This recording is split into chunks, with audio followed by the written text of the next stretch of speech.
Welcome to Week in One, where we take a look at news that made headlines this week. I'm Malungelo Bui. Let's get into it. Rolling blackouts this week left South Africans in the dark. On Wednesday, the Public Enterprises Department told Parliament the power utility is technically insolvent due to high debt levels. Minister Pravin Gordhan says he's hoping the electricity crisis will be over in a week's time. Anika Larson filed this report from Parliament. A subdued Pravin Gordhan told MPs that the current electricity crisis is the fallout from years of corruption, malfeasance and mismanagement. The issue of money, mismanagement, getting rid of good people, replacing them with compliant people, and in particular allowing the level of corruption that took place has altogether damaged this very important institution. This after the Department of Public Enterprises told MPs that Eskom, as we know it, will have to shut down by April if it doesn't get urgent relief from Treasury. This is largely due to mismanagement, poor workmanship and corruption. Meanwhile, President Cyril Ramaphosa has to urgently intervene to fix the mess.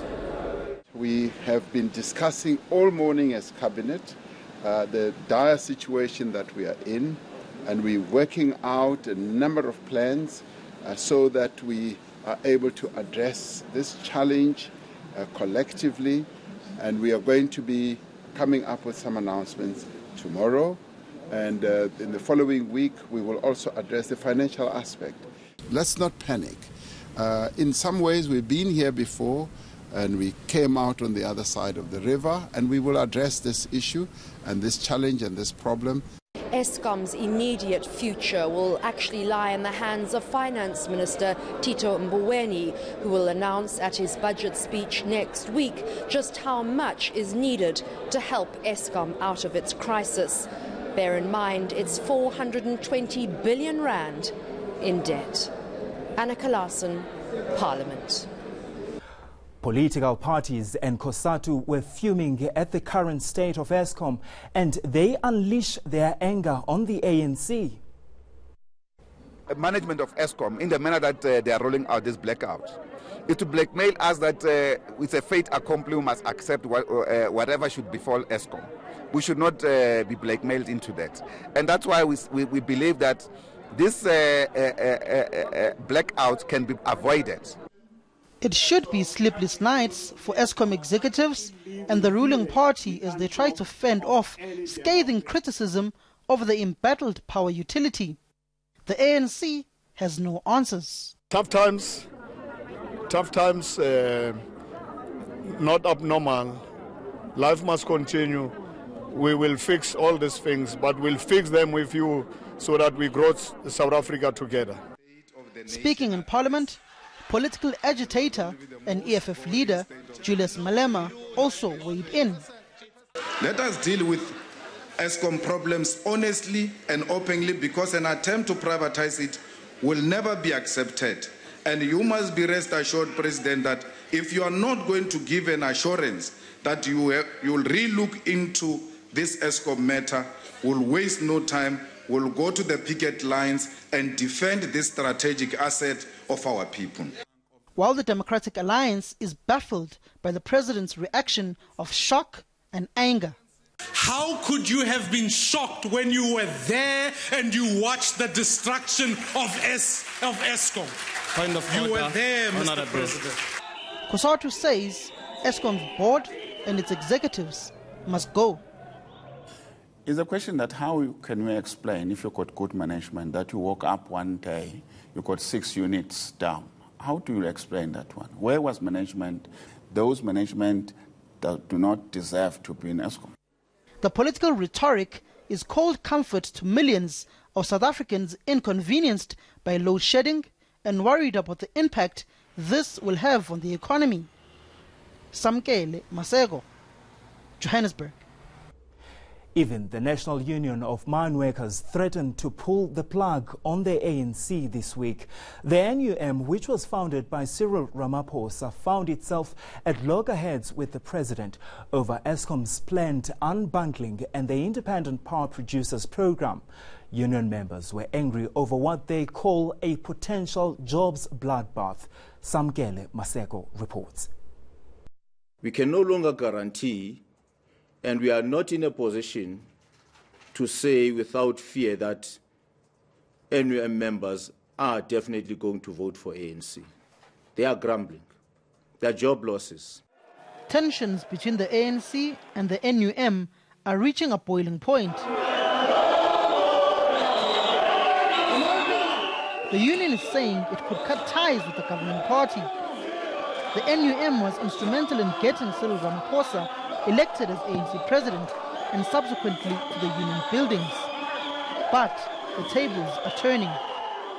We believe that the ANC is continuing lying to us, saying that this unbundling is not going to result in job losses. Yet the people who want to put money into Eskom say, if you don't reduce your workforce, we don't give you money. We are taken for a ride here, and we cannot tolerate that. Our members are angry out there. The union isn't able to hide its disdain for its alliance partner. We believe that the ANC is captured by the business, and the proletariat, the poor, have no voice, or the voice of the poor is gradually diminishing within the ANC. The union is also demanding the resignation of the Eskom board. Samkele Masego, Johannesburg. Meanwhile, ratings agencies are likely to downgrade South Africa if the government takes on more of Eskom's debt. Finance Minister Tito Mboweni is expected to detail government support for the power utility in his budget speech in the coming week. Economists say difficult policy decisions will have to be taken to stop the country's public finances from deteriorating. ENCA's John Bailey reports. Out of every 10 rand you have goes to South The focus of the national budget will be on kickstarting the economy and cleaning up state-owned enterprises. The budget will be judged on how government deals with Eskom.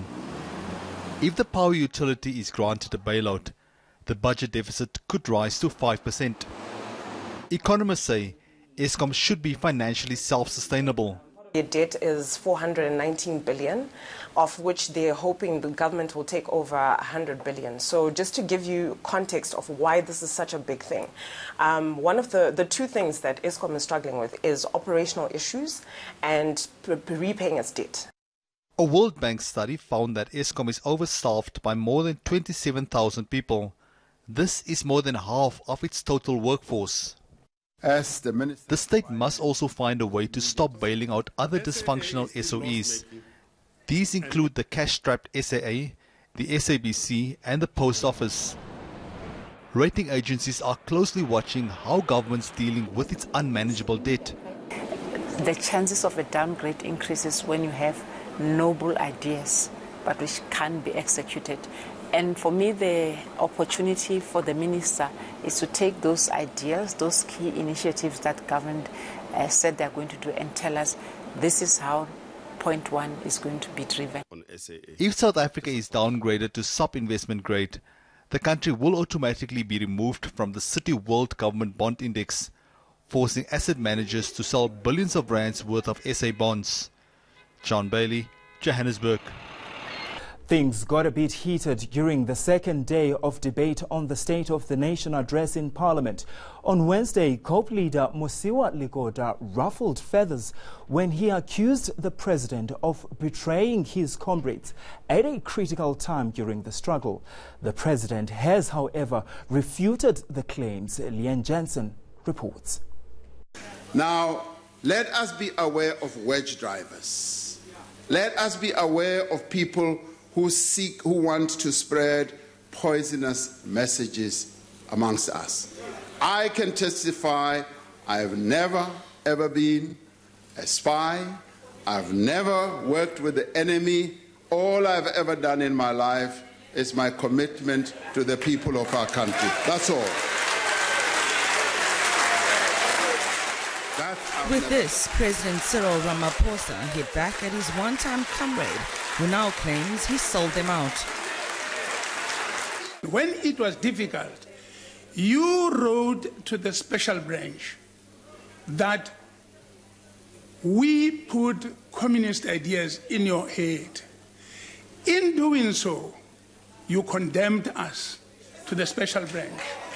I say this to you because the special branch rewarded you as they always reward their victims, and they sent you home. And we headed to Robben Island.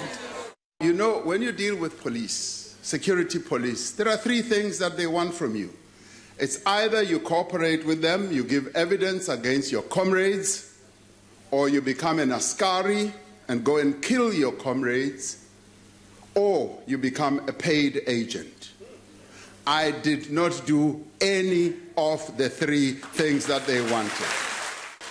Health Minister Aaron Motsoaledi has also come to the president's defense. In 1991, when this President Cyril Ramaphosa was standing as the Secretary General of ANC, you were one of the people who came to mobilize us to vote for him.